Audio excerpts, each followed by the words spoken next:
India of complicity in the horrific Peshawar army school massacre. Reliable Pakistani sources have told India today that the allegation is among the list of issues Islamabad has with India. The list which will be put forward in the upcoming meeting of the national security advisors of the two countries. The other issues which Pakistan is likely to include in the talks is allegations of India's involvement in destabilizing their country, especially via alleged interference in Karachi, Fatah, Balochistan, and now, mysteriously and suddenly, Peshawar as well. So, whatever happened actually in Ufa has completely been reversed by Pakistan. Let's quickly go across to Maha Siddiqui, who actually got us this information. Maha, when exactly is Pakistan supposed to share this, report? Well, Sanket, the indications that we were given was that the NSA's meeting will be carried out at the earliest after Ufa. So we were given to believe that this meeting would be conducted within a month's time, which we believed would be any time between the 15th of August. At least the Indian side looks very keen to have this meeting so that India can present its concerns. But on the other side, there are hectic measures being taken to prepare a dossier which Pakistan will give to India. This dossier will, of course, be written apart from the verbal aspect of the concerns that will be expressed during the two NSA's meeting. Now, in this dossier, what we understand, what Pakistan is alleging, is that India has interfered in some of the places in Pakistan. They have always been talking about Balochistan, and you, of course, do know the fiasco of Sharm el-Sheikh. But they have added some areas now, Karachi and Peshawar being the latest. Peshawar seems to be the most startling because the claim that Pakistan is making now is that India had a hand in that ghastly attack on the army school. Now, clearly this is an absurd... No, Maha, what does Pakistan mean by India has a hand? What is this hand that Pakistan is actually talking about? I mean, they're never able to get any concrete evidence as far as the alleged involvement of India in Balochistan is concerned. No shred of evidence ever. The Ministry of External Affairs here has been constantly talking about it. And now absurdity at a new high. Absolutely, Sanket, because even if you see the latest issue of the surveillance of the drone that they were alleging was being done at the behest of India, which allegedly Pakistan had shot down, when they had summoned the Indian High Commissioner in Islamabad, they had raised this issue, but there was no evidence that they could give to India. And after that, the whole story was actually debunked when the Chinese company that makes that drone itself came out to say that none of the governments are their clients. So clearly, Pakistan making claims, but they have no evidence to back the claim. Now, what I can read into this whole affair of this dossier being prepared is that there is a perception, perhaps in Pakistan, that Nawaz Sharif on a political front had given in too much during Ufa. You saw immediate U-turns being taken. Sartaj Aziz immediately after that said that on the issue of sharing the voice samples of Zakir Rahman Lakhvi, it is not possible, citing the reason of the courts not allowing it. So clearly this is an attempt to tell their own constituency, that is Pakistan, that look, we are preparing this dossier to submit to the NSA and taking a hard stand. Maha, my fear is, and I don't know, I mean, if you could add a little more to this, that this seems to be an afterthought. The Peshawar incident happened almost 8 odd months ago. This particular fact that Pakistan seems to have miraculously chanced upon at this particular moment, the absurd claim that India has a hand. Why has this suddenly been discovered now at this moment? That's everything is suspect. That is exactly what I'm trying to explain, Sanket, is that the perception is that Nawaz Sharif gave in Ufa, and that is why we have seen U-turns being taken immediately after they landed back in Islamabad. This is just an attempt to show to the Pakistani constituency on part of Pakistan that it is doing a lot to express its concerns to India and that it hasn't given in politically to India. So there were murmurs that a dossier is being prepared, and now we have learned from our reliable sources that yes, this dossier is in the making. The accusations will not only be made verbally, but they will be put in the form of a dossier to India. On how big this dossier is, they are not revealing much details, but the broad outlines is what we have just highlighted, and the most shocking and the startling one being the Peshawar attack. There at the moment, they are saying that they will not just make these claims, but also back it with evidence. But that remains to be seen, Sanket, because the meeting is still about 2-3 weeks later, and we will have to wait and see whether these shocking claims that can actually derail the goodwill that India is trying to at least generate and push for might be completely derailed if such bizarre accusations are made. Let's, Maha, do stay on with us. We'll also try getting in a word from Gaurav Sawant also in just a short moment from now. Major General G.D. Bakshi is now on the phone line with us. Major General Bakshi, your response. I mean, I cannot even frame a question at this moment on this, what apparently appears to be an absolutely absurd claim. It is absurd, and it is just as a kind of a revenge accusation that just because you are in the talk for all the kind of crimes that you have done in terms of ordering, organizing massacres of the innocent in India, you try and, deflect blame by trying to accuse India of the same. So that in the very forlorn hope that if you throw buckets of mud, some at least will stick. This is pure nonsense, and I do not think this is quite the way to go if Pakistan actually and sincerely wants peace. The ink has hardly dried on the UFA joint declaration, and we have been getting a string of such erratic behavior from Pakistan, Right, which is designed to absolutely skew the atmosphere for any kind of talks, for any kind of reconciliation, for any kind of peace overture would be killed by such, very, very ill thought through acts, which are just designed to get Pakistan off the hook by just making wild accusations, absolutely unsustainable accusations, just to even up for the misdeeds of that country.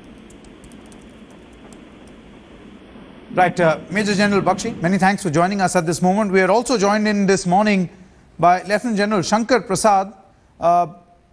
Lieutenant General Prasad, your reaction to what Pakistan has apparently claimed at this moment, and also what I wanted to know from you is that how should India choose to respond to a claim like this? Should we wait for the dossier to come?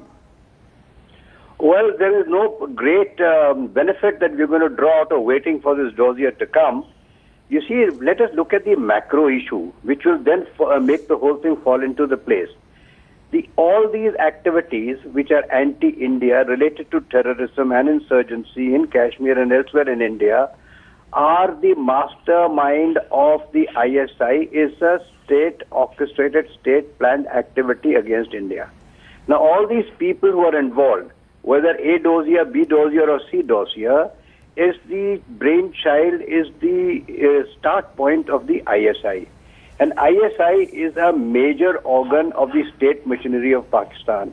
The military and the ISI really rules the roost. We know that all.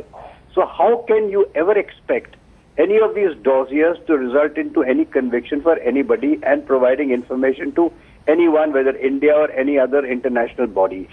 The fact is simple. We have to contend with it. Now, once having realized that this is the problem, we have to find ways and means to counter it. Not just merely going on giving evidences, dossiers and things like that. We have to see how Pakistan can be taken out of this nexus between the military ISI and the civilian government. The civilian government in Pakistan certainly wants peace, certainly wants prosperity, certainly wants better relations. No, Lieutenant General Prasad, the fear is, Lieutenant General Prasad, the fear is that Pakistan had a belated realization that Nawaz Sharif gave in a bit too much in UFA, and that is why it needs to quite literally cook up theories, and tales. Yeah, because Nawaz Sharif, first of all, Nawaz Sharif gave in quickly because he wanted to impress the South Asian SCO, the members of the SCO, and to get permanent membership. If it hadn't done what Nawaz Sharif did, he wouldn't have been able to impress the people who are going to take him as a permanent member of the SCO, which is where the problem is. So that's where Nawaz Sharif had to do what he did there.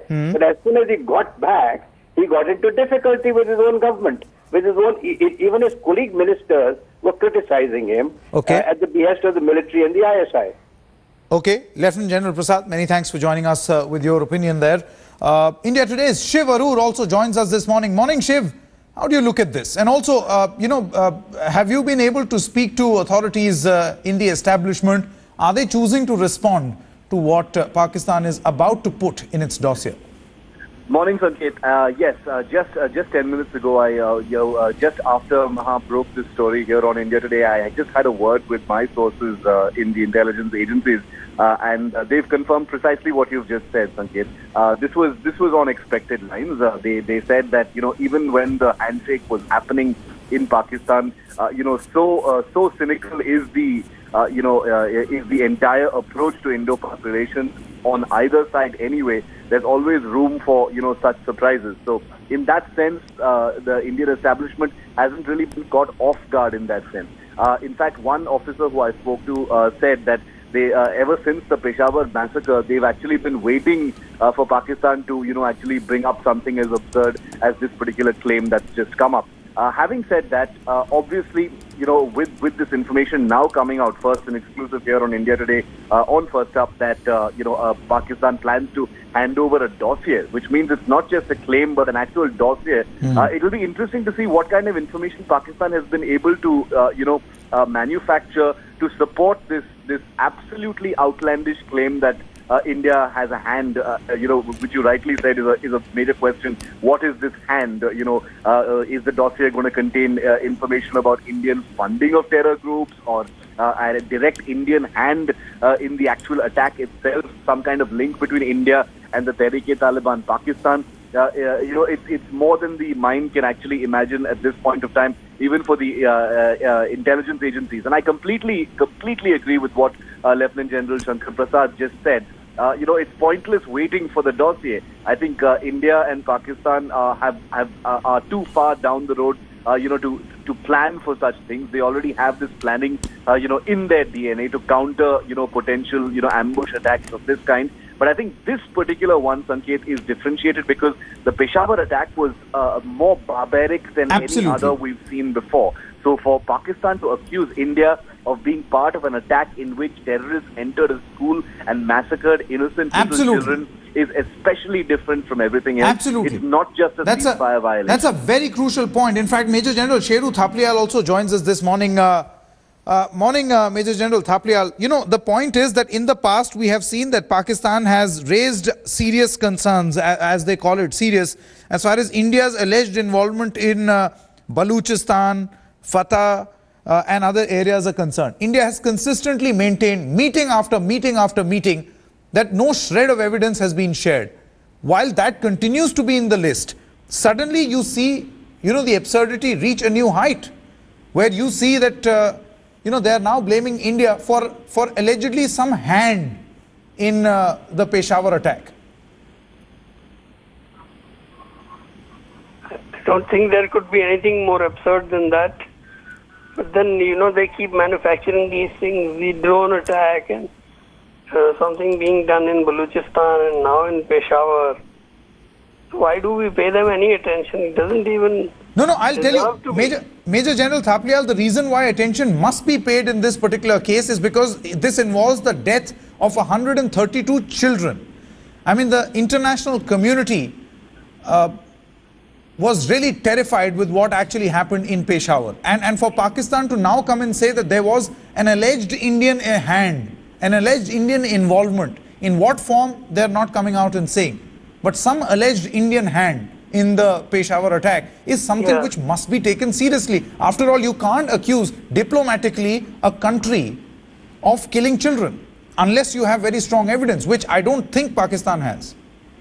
No, they can't have, because there was no such thing. Why would we do this kind of a thing? But point that needs to be noted is that all this thing is going on. We are still saying that talks will carry on and NSAs will meet, and then thereafter the DGMOs will meet and all that. Why are we doing that? So the fault is ours, You can't do this kind of a thing. Pakistan just needs to be ignored. Don't say anything. And don't initiate, move to have a talk with them or something. Maybe it was under the American pressure, I wouldn't know. But okay. Major General Sheru Thaplia, many thanks for joining us at this moment. We'll continue tracking all the latest developments, getting more reaction.